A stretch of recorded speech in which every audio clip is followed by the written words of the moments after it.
don't skulk there in the woodwork. Crawl out, whoever you are.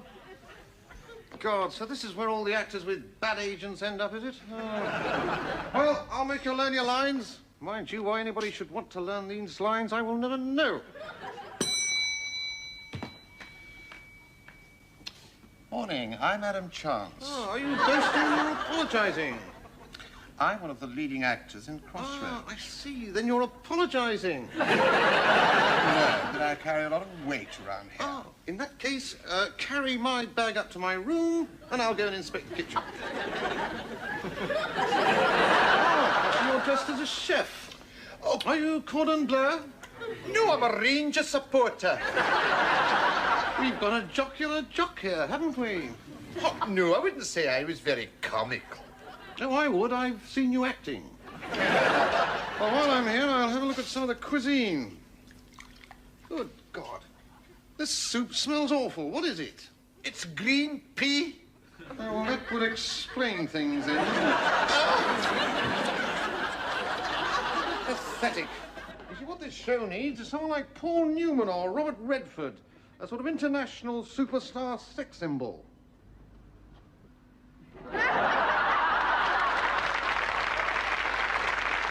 I think you do be looking for someone like me, Gaffer. You do be. My word, it's a talking Tonka toy. What are you doing down there anyway? Well, I be doing an odd job for the Gaffer, I do be. Oh, I see. You're a plumber. Ever thought of having your brains lagged? I've been unblocking the pipes with this. Miss Diane say I do be very good with my plunger. As a matter of fact, I'm quite au fait with a plunger myself. Let me show you. The Man Behind the Masks. A biography of Mike Yarwood. Mike Yarwood, a household name throughout the 1970s, dominated British television screens with his uncanny impersonations and witty observations. More than just a mimic, Yarwood possessed a unique ability to capture the essence of his subjects, delivering performances that were both hilarious and insightful. He reigned supreme as the king of impressionists, commanding massive audiences and earning a place in the annals of British comedy history. Yet behind the dazzling stage presence and the chorus of familiar voices lay a complex and often vulnerable individual whose career trajectory was marked by both meteoric success and eventual decline. This is the story of Mike Yarwood, the man behind the masks.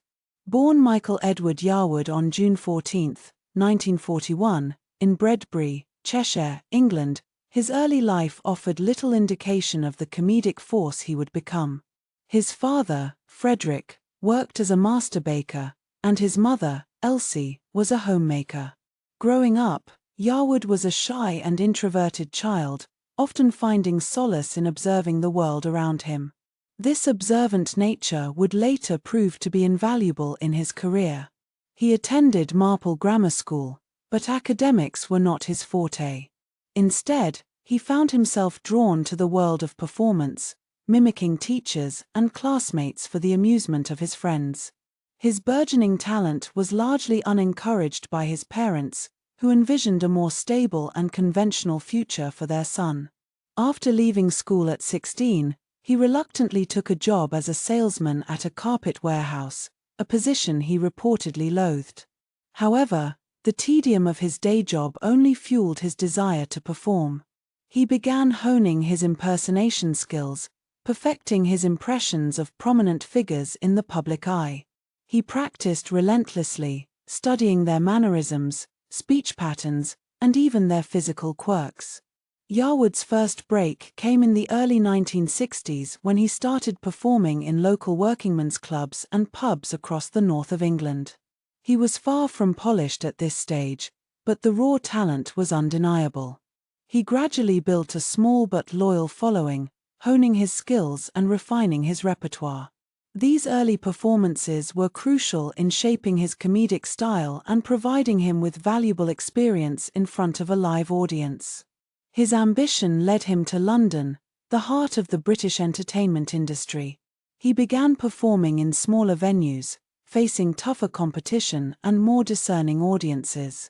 It was during this period that he refined his act, developing his unique blend of observation, impersonation, and witty commentary. He also caught the eye of influential figures in the industry, including the legendary comedian and compere, Des O'Connor. Recognizing Yarwood's potential, O'Connor gave him a significant boost by featuring him on his popular ITV show, The Des O'Connor Show. This exposure catapulted Yarwood into the national spotlight. His appearances on the show were a sensation, showcasing his remarkable ability to transform into a variety of well-known personalities. Suddenly, Mike Yarwood was a name on everyone's lips. The mid-1960s saw Yarwood's star steadily rise. He secured regular television appearances, further solidifying his reputation as a top-tier impressionist. He refined his act to include more political figures, capitalizing on the growing political awareness and satire boom of the era. His impersonations of Prime Ministers Harold Wilson and Edward Heath were particularly popular, capturing their distinct personalities and quirks with uncanny accuracy. The breakthrough moment arrived in 1968 when he landed his own BBC television show, The Mike Yarwood Show. This marked the true beginning of his reign as one of Britain's most popular entertainers. The show became a national institution, drawing in massive audiences and generating immense critical acclaim.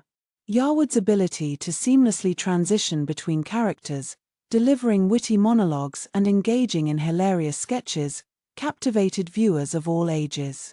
The Mike Yarwood Show was not just a platform for impersonations, it was a carefully crafted blend of comedy, variety, and social commentary. Yarwood surrounded himself with talented writers and performers, ensuring that the show remained fresh and relevant. He also brought his own unique perspective to the material, infusing his performances with a sharp wit and keen understanding of human nature. His impressions were not merely imitations, they were insightful caricatures that poked fun at the foibles and eccentricities of his subjects. He wasn't afraid to satirize powerful figures, but he always did so with a sense of affection and respect. This ability to balance satire with sentimentality was a key to his enduring popularity. The 1970s were undoubtedly the golden age of Mike Yarwood. His television shows consistently topped the ratings, drawing in audiences of over 20 million viewers.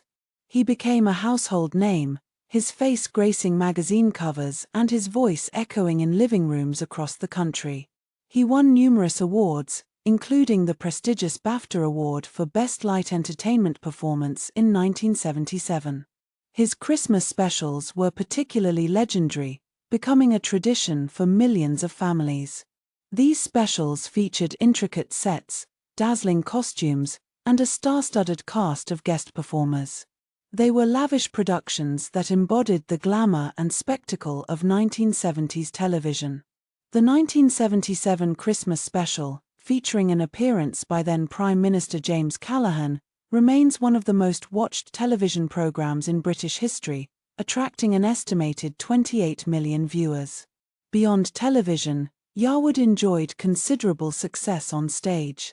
He toured extensively, performing to packed houses across the country. His live performances were electrifying, showcasing his versatility and charisma. He was a consummate performer, captivating audiences with his energy, wit, and sheer talent. However, the intense pressure of maintaining such a high level of success began to take its toll. The relentless demands of television production, coupled with the constant scrutiny of the public eye, led to increased stress and exhaustion. Yarwood struggled to cope with the pressures of fame, turning to alcohol as a coping mechanism. The changing landscape of British comedy also began to pose a challenge. The rise of alternative comedy in the 1980s, with its emphasis on social commentary and political satire, shifted the comedic landscape. Yarwood's brand of observational humor and impersonation, while still popular with some, began to feel somewhat dated in comparison. His television career began to wane in the late 1980s.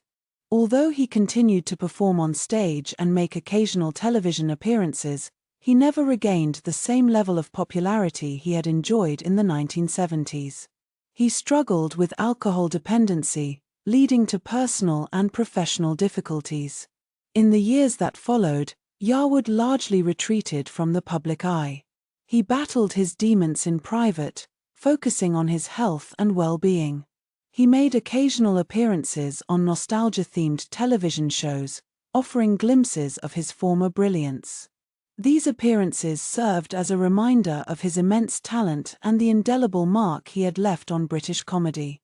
While his later years were marked by challenges, Mike Yarwood's contribution to British comedy remains undeniable. He was a pioneer of impressionism, elevating the art form to new heights. He was a master of observation, capturing the essence of his subjects with remarkable accuracy. He was a brilliant performer, captivating audiences with his wit, charm, and sheer talent. Mike Yarwood passed away on September 8, 2023, at the age of 82. His death was met with widespread sadness and tributes from fellow comedians, actors, and fans alike. He is remembered not only for his incredible talent but also for his warmth, generosity, and genuine love of entertaining. Mike Yarwood's legacy extends beyond his individual achievements. He inspired a generation of impressionists and comedians, paving the way for future stars to follow in his footsteps. He helped to shape the landscape of British television, demonstrating the power of comedy to entertain, inform, and connect with audiences. In conclusion, Mike Yarwood was more than just an impressionist, he was a cultural icon. He was the voice of a generation, capturing the spirit of the times and reflecting the hopes and anxieties of a nation. He was a complex and fascinating individual, whose life story is a testament to the triumphs and tribulations of fame. He may have been the man of 1,000 voices, but ultimately, he was uniquely and undeniably Mike Yarwood, the king of impersonations, whose laughter continues to echo through the corridors of British comedy history.